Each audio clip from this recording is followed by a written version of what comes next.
রিপন তোর কি বাজলো? 32 ইঞ্চি টিভি রে টিভি। আমার দেশে টাকা আনতে আরো 2 টাকা আনবো। তোমার তো আমার কথা বিশ্বাস হয় না। দেখিছো 2200 টাকা এলইডি টিভি। সবারই আগে লড়াইয়ের লোকটাকে আমিই দেখেছি। তুমি যদি টাকাগুলো থুই যাতি এতক্ষণ আমি ভালো ভালো জিনিসগুলো পেয়ে যেতু। এখন লাস্টে কি যে পাবো আল্লাহই জানে।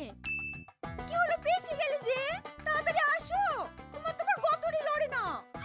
অত বকিস কেনে? 2200 টাকা এত দামি দামি জিনিস কিভাবে দিছে? ব্যাপারটা বুঝতে তো দিবি। হ্যাঁ তুমি ভালো করেই বোঝো। বুঝতে বুঝতে সব পুড়ে যা।